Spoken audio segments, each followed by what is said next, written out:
Hi friends, இன்னைக்கு நம்ம பார்க்க போகிறது யூனிட் 1ல இருக்க சப்ளிமெண்ட்ரி ஆஃப்டர் 20 இயர்ஸ். இதை எழுதுனது யாருன்னா ஆத்தர் ஓ ஹென்ரி. ஆஃப்டர் 20 இயர்ஸ்னா 20 வருஷத்துக்கு அப்புறமா. இந்த லெசனோட டைட்டிலே பார்த்திங்கன்னா ஒரு கொஷின் மார்க் மாதிரி கொடுத்துருக்காங்க.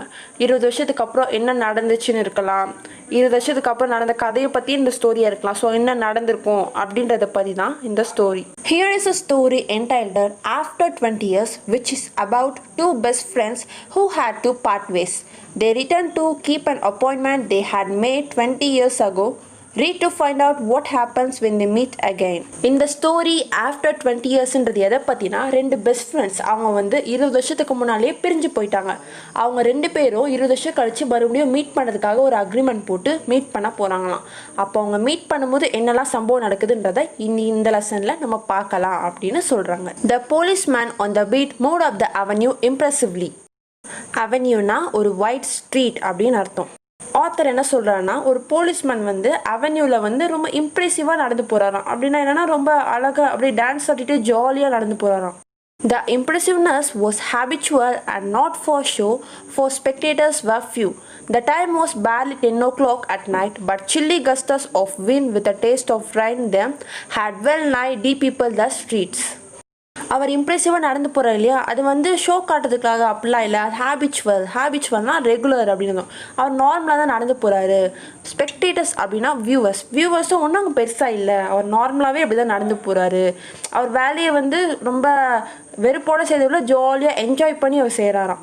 த time was barely 10 o'clock at night. So அது வந்து ஆல்மோஸ்ட் 10 o'clock. அந்த டைமில் பார்த்தீங்கன்னா வந்து இந்த மண் வாசனைலாம் வீசுது. அதாவது மழை வர்றதுக்கான அறிகுறிங்கள்லாம் அந்த டைமில் இருக்குது அப்படின்னு சொல்கிறாங்க.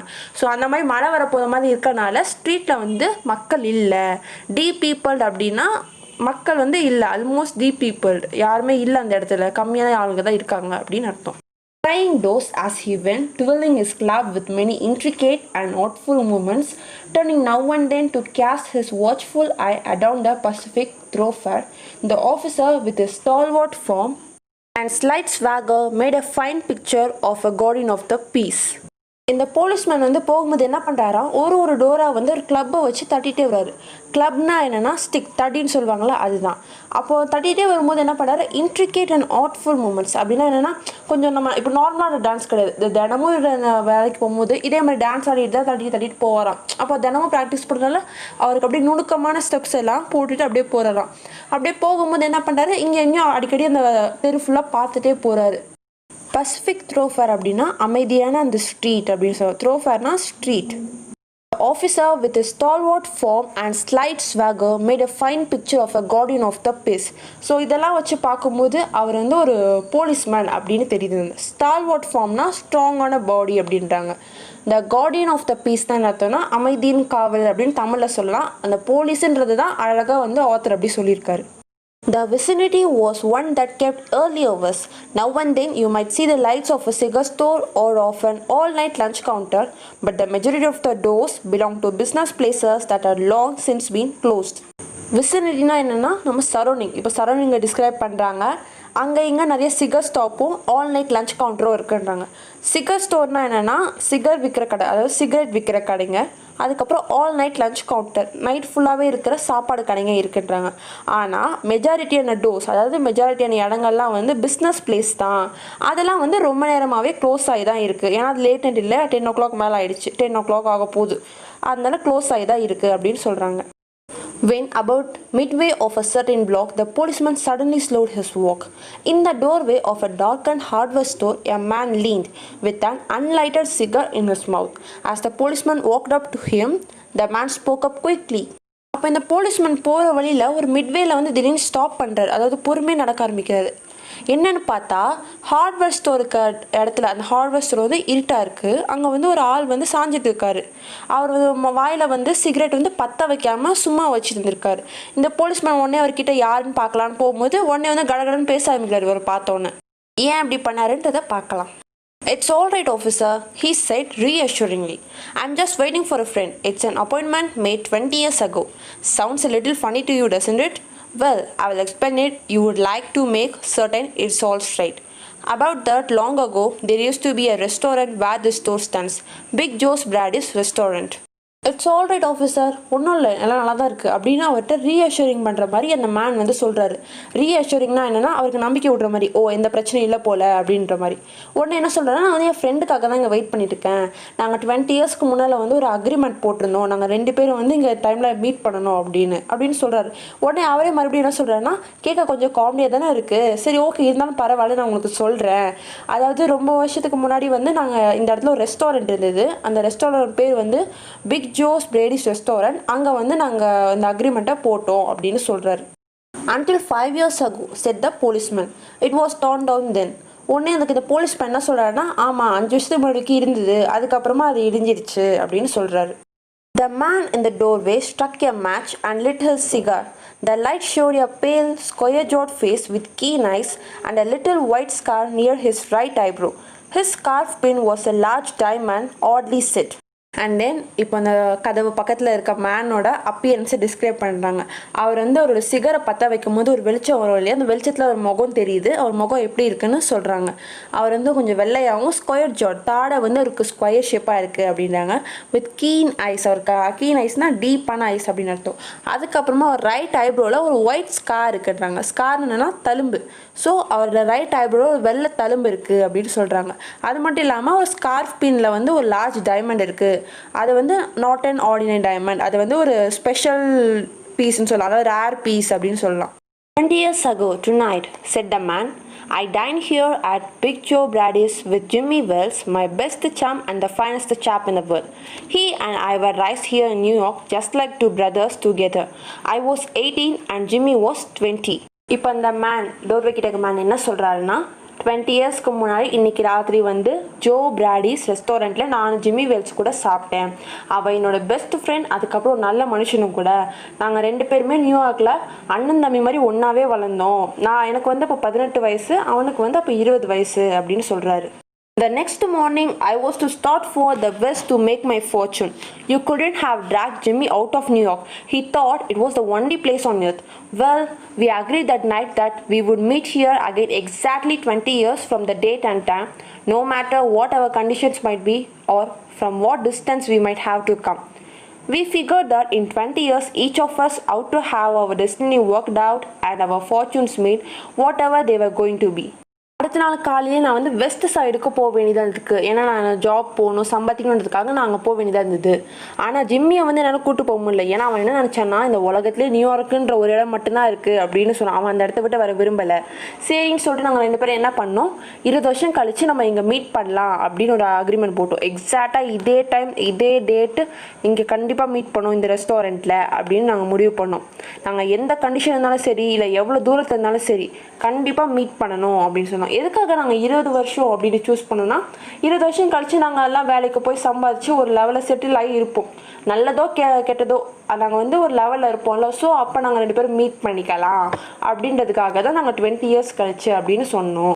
அந்த மேன் வந்து போலீஸ்கிட்ட சொல்கிறாரு. It sounds pretty interesting, said the policeman. Rather a long time between meets, though it seems to me. Haven't you heard from your friends since you left? கதையெல்லாம் கேட்டு அந்த போலீஸ்மேன் என்ன சொல்கிறா, அப்படியா ரொம்ப இன்ட்ரெஸ்டிங்காக இருக்குது கேட்குறதுக்கு அப்படின்னு சொல்கிறாரு. நீங்கள் பிரிஞ்சு போய் ரொம்ப நாள் ஆச்சு இல்லை, டைம் ரொம்ப நேரம் ஆச்சு, அதுக்கு நடுவில் நீங்கள் எதுவும் கம்யூனிகேட் பண்ணிக்கலையா அப்படின்னு கேட்குறாரு. Well, yes, for a time we corresponded, said the other. But after a year or two, we lost track of each other. You see, the West is pretty big position and I kept hustling around over it pretty lively. But I know Jimmy will meet me here if he's alive, for he always was the truest, staunchest old chap in the world. He will never forget. I came 1,000 miles to stand in this door tonight and it's worth it if my old partner turns up. உடனே இந்த வெஸ்ட்லேருந்து வந்த man என்ன சொல்கிறாருன்னா, ஆமாம் ஒரு 2 வருஷத்துக்கு வந்து நாங்கள் கம்யூனிகேட் பண்ணிட்டு இருந்தோம், அதுக்கப்புறமா வந்து நாங்கள் பேசிக்கலை அப்படின்னு சொல்கிறாரு. உங்களுக்கே தெரியும் வெஸ்ட் வந்து ரொம்ப பெரிய ஏரியா, அதனால் நானும் அப்படியே வேலை இருந்தனால அப்படியே நாங்கள் வந்து 2 பேரும் பேசிக்கதை விட்டுட்டோம். ஆனால் எனக்கு தெரியும் ஜிம்மி உயிரோடு இருந்தால் கண்டிப்பாக இந்த டைமுக்கு இங்கே வருவான். ஏன்னா அவன் வந்து எப்பவுமே உண்மையானவன், அது மட்டும் இல்லை கொடுத்த வாக்கை காப்பாற்றணும்னு நினைக்கிறவன், அதனால் கண்டிப்பாக வருவான், அவன் மறக்கவே மாட்டான் அப்படின்னு சொல்கிறாரு.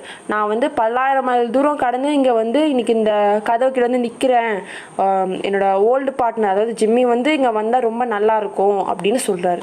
The waiting man pulled out a handsome watch, the lids of it set with small diamonds. 3 minutes to 10, he announced. It was exactly 10 o'clock when we parted here at the restaurant door. Wait பண்ணிட்டு இருக்கிற வந்து ஒரு ஹேண்ட்ஸமான watch எடுக்கிறாரா. அந்த வாட்சோட lid வந்து சின்ன சின்ன டைமண்டால் இருக்குதான். So அவர் வந்து ஒரு பணக்காரர் அப்படின்றத இங்கே சொல்கிறாங்க. அவர் ஒன்று என்ன சொல்கிறேன்னா, 10 மணி ஆகிறதுக்கு இன்னும் 3 minutes தான் இருக்குது, நாங்கள் இங்கேருந்து பிரிஞ்சு போகும்போது டைம் வந்து எக்ஸாக்டாக வந்து 10 o'clock அப்படின்னு சொல்கிறாரு. Did pretty well out west, didn't you? asked the policeman. You bet. I hope Jimmy has done half as well.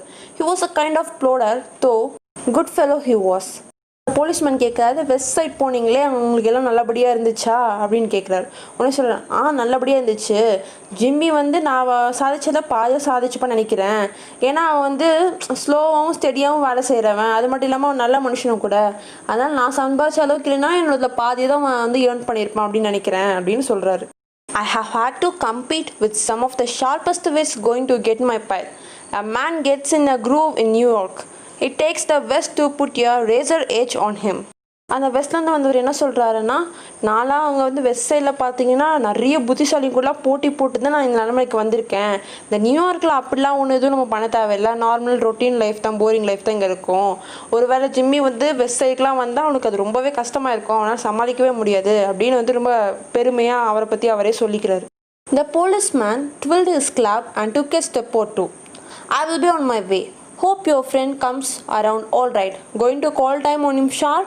மறுபடியும் இந்த போலீஸ்மேன் தான் கிளப்பை வந்து அப்படியே ட்வில்னா சுற்றுறது. கிளப்னா என்ன, அந்த ஸ்டிக் தடி. அதுக்கப்புறம் பண்ணிட்டு 2-3 steps முன்னாடி எடுத்து வைக்கிறாரு.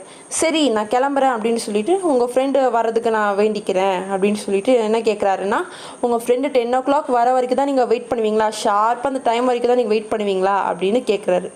I should say not, said the other. I will give him half an hour at least. If Jimmy is alive on earth, he will be here by that time. So long, officer. Good night, sir, said the policeman, passing on along his beat, trying doors as he went. அந்த வெஸ்ட்லேருந்து வந்த man என்ன சொல்கிறாருன்னா, இல்லை நான் வந்து அவனுக்கு ½ an hour at least டைமுக்கு கொடுப்பேன். ஒரு வேளை வந்து ஜிம்மி உயிரோடு இருந்தேன்னா கண்டிப்பாக அவன் வந்து இந்த டைமுக்கு இங்கே வந்துடுவான் அப்படின்னு சொல்கிறார். உடனே வந்து அந்த போலீஸ் மேலே சொல்லு, ஓகே குட் நைட் சார் அப்படின்னு சொல்லிட்டு பழையபடி அவர் அப்படியே அந்த டான்ஸ் மூவ்லாம் போட்டுட்டு ஒரு டோராக போய் க்ளோஸ் ஆகிருக்கான்னு டெஸ்ட் பண்ணிட்டு போயிட்டார். There was now a fine cold drizzle falling, and the wind had risen from its uncertain puffs into a steady blow. The few foot passengers astir in that quarter hurried dismally and silently along with coat collars turned high and pocketed hands. இது வரைக்கும் வந்து காற்று சும்மா அப்பப்போ அடிச்சிருந்து குழு காற்று அடிச்சிருந்து பார்த்தோம்ல. So இது வரைக்கும் அப்பப்போ அடிச்சிருந்த காற்று வந்து இப்போ ஸ்டெடியாக வந்து வீச ஆரம்பிச்சிச்சு. மழையும் அப்படி துருள் போட ஆரம்பிச்சுது. அதனால அங்கே இருந்த பேசஞ்சர்ஸ்லாம் என்னென்னா அஸ்தீர்னா என்ன அர்த்தம்னா கடகடன்னு சுறுசுறுப்பாக மூவ் ஆகிட ஆரம்பிச்சிட்டாங்க. அவங்க வந்து ஐயோ மழை பெய்ய போகுதுன்னு சொல்லிட்டு கடகடன் அந்த இடத்த விட்டு மூவ் ஆகிட்டாங்க. அப்போ வந்து அவங்க காலர் இருக்குல்ல, கோட்டோட காலர், அதெல்லாம் வந்து தூக்கி விட்டுக்கிட்டாங்க. ஏன்னா வந்து மழை தண்ணிலாம் படக்கூடாது அப்படின்ட்டு. அதுக்கப்புறமா ஹேண்ட்ஸையும் பாக்கெட்டில் வச்சுக்கிட்டாங்க குளிர் தாங்கிறதுக்காக. மழைனா என்ன மீனிங் பார்த்தீங்கன்னா அவசரமாக போகிறாங்க, அதாவது சந்தோஷமாக போகல மழை வருதுன்னு, ஐயோ மழை வருதுன்னு சொல்லிட்டு அவசரத்தில் போகிறாங்க. And in the door of the hardware store, the man who had come 1,000 miles to fill an appointment, uncertain almost to absurdity with a friend of his youth, smoked his cigar and waited. இப்போ அந்த hardware stop கிட்ட wait பண்ணிட்டு இருக்க அந்த man, அதாவது 1000 miles கடந்து அந்த அப்பாயின்மெண்ட்டை fill பண்ணுறதுக்காகவே வந்தவர் வந்து இப்போ வந்து ஆல்மோஸ்ட் அப்சர்டிட்டின்னா என்னன்னா முட்டாள்தனமாக இருக்குது. ஏன்னா அவன் ஃப்ரெண்டு வருவாரா இல்லையான்னு தெரில. அப்படியே அதை யோசிச்சுட்டே வந்து சிகரெட்டை ஸ்மோக் பண்ணிட்டு வெயிட் பண்ணிட்டு இருக்காரு. About 20 minutes he waited, and then a tall man in a long overcoat with collar turned up to his ears hurried across from the opposite side of the street. He went directly to the waiting man. இவர் 20 minutes wait பண்ணதுக்கு அப்புறமா opposite, அந்த ஸ்ட்ரீட்டோட opposite சைடில் ஒரு ஆள் வந்து உயரமான ஆள், அவர் லாங் ஓவர் கோட் போட்டிருக்காரு, அவரோட காலர் வந்து தூக்கி விட்டுருக்காரு. அப்படியே இவர் நோக்கி வந்து ரொம்ப அவசரமாக வராராம். டேரெக்டாக அவர் வந்து இந்த வெயிட் பண்ணுறக்கு ஆள், அதாவது இவர்கிட்ட வராராம். Is that you, Bob? He asked doubtfully. Is that you, Jimmy Wells? cried the man at the door. உடனே அந்த ஓடி வந்தார்ல அவர் கேட்குறாரு, பாப் இது நீ தானே அப்படின்னு டவுட்ஃபுல்லாகவே கேட்குறாரு. உடனே இவர் என்ன சொல்கிறாரு, நீங்கள் ஜிம்மி வெல்ஸா அப்படின்னு வந்து கத்துறாரு அந்த டோர் கிட்டே இருந்தார். Bless my heart, explained the new arrival, grasping both the other hand with his own. It's Bob, sure as fate. I was certain I had find you here if you were still in existence. Well, 20 years is a long time. The old restaurant's gone, Bob. I wish it had lasted so we could have had another dinner there. How has the West treated you, old man? உடனே இப்போ புதுசாக வந்து அப்பாடன்னு சொல்லிட்டு அவர் கையை பிடிச்சிட்டு போகிறாரு. நல்ல வேலை பாப், நீ வந்துட்ட, எனக்கு தெரியும் நீ உயிரிழந்தனா கண்டிப்பாக இங்கே வரும் அப்படின்னு இவர் சொல்கிறாரு. அவர் சொன்ன மாதிரி இவரும் சொல்கிறார். சரி சரி, இப்போ 20 இயர்ஸ் வந்து ரொம்ப பெரிய டைம். அந்த பழைய ரெஸ்டாரண்ட் வந்து இடிஞ்சிருச்சு. எனக்கு வந்து அது இன்னும் இருந்தால் இப்போ இருந்தால் நல்லா இருக்கும்னு தோணுது. ஏன்னா வந்து இப்போ இருந்தால் நம்ம இப்போ வந்து மறுபடியும் சாப்பிட்ருக்கலாம்ல அப்படின்னு சொல்கிறார். சரி, நீ வெஸ்ட்டுக்கு போனல, அங்கே எப்படி இருந்தது அப்படின்னு கேட்குறாரு. It has given me everything I asked it for. You have changed lots, Jimmy. I never thought you were so tall by 2 or 3 inches. Oh, I grew a bit after I was 20. Doing well in New York, Jimmy? Jimmy கேட்டதுக்கு pop வந்து reply பண்ணாரு. சூப்பராக இருக்குது, நான் என்னெல்லாம் கேட்டேனோ அது எல்லாமே எனக்கு வெஸ்ட் கொடுத்தது. ஜிம்மி, நீ ரொம்பவே சேஞ்ச் ஆகிட்ட. நீ என்னோட 2 or 3 inches ஹைட்டாக நான் வந்து எதிர்பார்க்கவே இல்லை அப்படின்னு சொல்கிறாரு. உடனே அதுக்கு ஜிம்மி என்ன சொல்கிறாரு, அது வந்து நான் 20 இயர்ஸ்க்கு அப்புறம் கொஞ்சம் பெரிய வளர்ந்துட்டேன் அப்படின்னு சொல்கிறாரு. உடனே அவரை வந்து பாப் வந்து ஜிம்மி கிட்ட கேட்குறாரு. சரி, நியூயார்க்கில் நீ என்ன பண்ணிட்டு இருக்க அப்படின்னு கேட்குறாரு. Moderately, I have a position in one of the city departments. Come on, Bob, we will go around to a place I know of and have a good long talk about old times. அதுக்கு Jimmy என்ன reply பண்ணுறாரு, பரவாயில்ல, எனக்கு வந்து city டிபார்ட்மெண்ட்டில் ஒரு position இருக்குது. சரி பாப், எனக்கு தெரிஞ்ச இடத்துக்கு போகலாம், போயிட்டு நம்ம பழைய கதைங்கெல்லாம் அப்படி பேசிகிட்டே போகலாம் அப்படின்னு ஜிம்மி சொல்கிறாரு. The two men started up the street arm in arm. The man from the west, his egotism enlarged by success, was beginning to outline the history of his career. The other, submerged in his overcoat, listened with interest. அதாவது 2 பேர் வந்து அப்படி நடந்து போகிறாங்க, தோல் மேலே கை போட்டு. அப்போ வந்து அந்த வெஸ்ட்லேருந்து வந்தார்ல, அவர் வந்து அப்படியே தலகணத்துலேயே பேசுகிறாராம். நான் வந்து இப்படி வந்து வெஸ்ட்டில் இருக்கிறேன், அப்படி இருக்கிறேன், எனக்கு நிறைய சம்பாத்தியெல்லாம் நிறைய இருக்குது அப்படின்னு திமுறா தலகணத்துலேயே பேசுகிறாராம். அந்த இன்னொருத்த பெரிய ஓவர் கோட் போட்டிருக்காருல, அவர் வந்து இதெல்லாம் வந்து பொறுமையாக இன்ட்ரெஸ்டோடு கவனிச்சிட்டு வராராம். At the corner stood a drugstore, brilliant with electric lights. When they came into this glare, each of them turned simultaneously to gaze upon the other's face. The man from west stopped suddenly and released his arm. என்ன ஆச்சுன்னா, 2 பேரும் அப்படி நடந்துகிட்டே போகும்போது drug store கிட்ட போகிறாங்க. Drug store ஒன்றும் இல்லை, medical shop.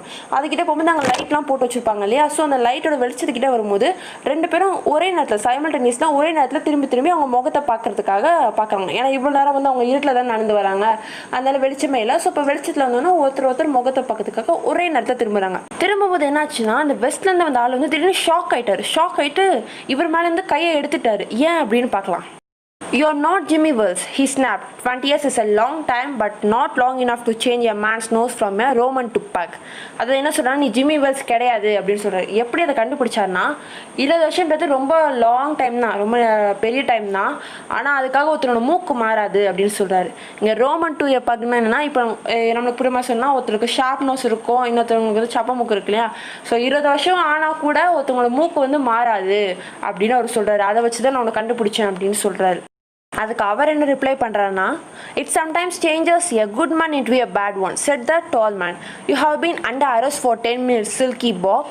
Chicago thinks you may have dropped our way and wires us. She wants to have a chat with you. Going quietly, are you? That's sensible. Now, before we go on to the stations, here's a note I was asked to hand you. You may read it here at the window. It's from Patrolman Wells. அதாவது என்ன சொல்கிறாருன்னா, 20 இயர்ஸில் யாருக்கும் மூக்கு மாறாது தான், அதை நான் ஒத்துக்கிறேன். ஆனால் அது வந்து ஒரு நல்லவனை கெட்டவனாக மாற்றிடும் அப்படின்னு அந்த டால் மேன் சொல்கிறாரு. லாஸ்ட்டு 10 minutesஸாக நீ வந்து போலீஸ் கஸ்டடியில் தான் இருக்க பாப் அப்படின்னு அவர் சொல்கிறாரு. சிக்காகோவில் வந்து எங்களுக்கு நியூஸ் வந்தது, நீ இங்கே தான் எங்கேயோ சுற்றிட்டு இருக்க அப்படின்னு, அதனால வந்து உனக்கு பிடிக்கிறதுக்கு எங்களை அனுப்பிச்சிருக்காங்க அப்படின்னு சொல்கிறார். இப்போ நீ அமைதியாக வந்தால் உனக்கு நல்லது, என்ன வரியா அப்படின்னு அவர் கேட்குறாரு. உடனே அதுக்கப்புறம் அவர் என்ன சொல்கிறாருன்னா, நம்ம வந்து ஸ்டேஷனுக்கு போகிறதுக்கு முன்னாடி உங்ககிட்ட ஒரு நோட்டு கொடுக்க சொல்லி பேட்ரோல்மேன் வெல்ஸ் வந்து கொடுத்தாரு. அதை நீ பக்கத்தில் விண்டோ வழியாக படிச்சுக்கலாம், ஏன்னா அங்கே சுற்றி வந்து இருட்டாக தானே இருக்குது, அதனால விண்டோ வர வெளிச்சத்தில் நீ படிச்சுக்கலாம் அப்படின்னு அவர் சொல்கிறாரு. The man from the west unfolded a little piece of paper handed to him. His hand was steady when he began to read, but it trembled a little by the time he had finished. The note was rather short. அந்த வெஸ்ட்லேருந்து வந்த man வந்து அவர் கொடுக்கப்பட்ட பேப்பரை வந்து பிரித்து படித்தாராம். அவர் அதை படிக்க ஆரம்பிக்கும் போது அவர் கையெல்லாம் வந்து நல்லா ஸ்டெடியாக தான் இருந்துதான். ஆனால் அதை அவர் படித்து முடிக்கிற சமயத்தில் அதெல்லாம் நடுங்க ஆரம்பிச்சிச்சான். அந்த நோட் வந்து ரொம்ப சின்ன நோட் அப்படின்னு சொல்கிறாங்க. அதில் என்ன லெட்டரில் அந்த என்ன இருந்தது, அந்த கண்டென்ட் என்னன்றதை அடுத்த பேரில் கொடுத்துருக்காங்க. Bob, I was at the appointed place on time. Bob, நான் அப்பாயிண்டட் பிளேஸ்க்கு கரெக்ட் டைமில் வந்துட்டேன் அப்படின்னு சொல்கிறாரு. When you struck the match to light your cigarette, I saw it was the face of the man wanted in Chicago. அதாவது நீ சிகரெட்டை பற்ற வைக்கும் போது தான் நான் பார்த்தேன் உன்னோட முகம் வந்து சிக்காகோ வாண்டட் லிஸ்ட்டில் இருக்க கிரிமினலோட முகம் அப்படின்னு.